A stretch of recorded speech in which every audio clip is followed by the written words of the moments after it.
Okay, the documentary is called Poster Boys, or The Art of Mobile Recording. Patrick Burke is the director, and Brandon Hanick and Nathan Troutman are the musicians that are in it. This is a real story.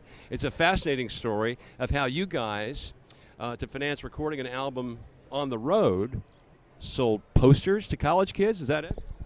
Yeah. We were on the road working for a poster company and selling posters to different colleges. You know, we just travel around the country.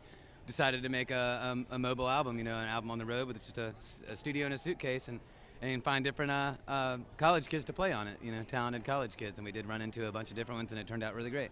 Technology today makes doing this possible, yes? Absolutely. I mean, it's, you know, with just a computer, a microphone, and an interface, you can, you know, make a full-length album. So in hotel rooms or wherever you feel like making an album, really. So yeah. Not in a crowded bar, though. Or did you do that? Did you ever do a live performance in a crowded venue? Yeah, we've done that, and we've actually recorded parts in, you know, all sorts of weird places: stairwells and music stores, practice rooms, hotel lobbies. Not a crowded bar, but yeah, pretty much anywhere we can get some quiet. Yeah. Hey, Patrick, how did you come to the project? Well, basically, I met these guys in Chicago where they were living at the time, and Brandon came to me with the concept. I was already familiar with the poster tour job because some of my friends had done it years ago, so I was sold right off the bat. And plus, their band has also, you know, gotten a lot of great press over the years, but has not had the success that, you know, you might think they would. So it's just an interesting story and an interesting set of circumstances and adventures and all that stuff, you know. And how long did it take to make it? They were on the road for 7 weeks, so I was with them the entire time, and then you know, a few months of post-production, putting it all together. And I failed to mention the name of the band is King of Prussia, correct? Yes. That's exactly right. Yes. Which I know is a town in Pennsylvania. Yes, also, and prior to that, it was an inn, I believe, and prior to that, there was an actual king of Prussia somewhere. Now, you are from Dunedin originally, is that correct? Originally, yes. Yeah, I grew up in Dunedin, Florida. Good old Dunedin, Florida. And Nathan, where are you from originally? I'm actually from Myrtle Beach, South Carolina. Yeah, I live in Austin, Texas now. But are you into beach music then? Yes, I am. I love the Beach Boys. But I would call your music reminds me sort of folk music in a way, at least what I've seen of it.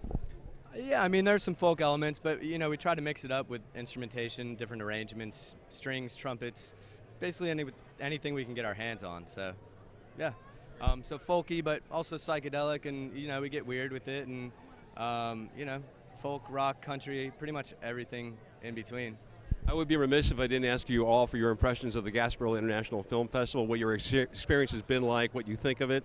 Well, I've been here since opening night, and it has been amazing. You know, just got to see the opening night film Empire State at the Tampa Theater. Unbelievable.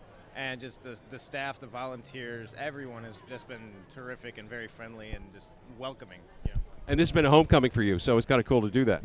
Definitely. I mean, yeah, it's, you know, I used to come down to Ybor City as a teenager and sort of cruise the strip back and forth, and then, you know, they built Central Ybor, which kind of cleaned up the town a little bit, and yeah, it's kind of like Disney World here. It's great, and unfortunately we haven't had a chance to see any other films because we're on tour with King of Prussia, but yeah, it seems like a fantastic festival. Well, that's unfortunate, but it's also good news because you're working steadily. That's always nice to hear. And Nathan, being from Myrtle Beach, you're not going to be impressed by the beaches necessarily, although we have beautiful ones.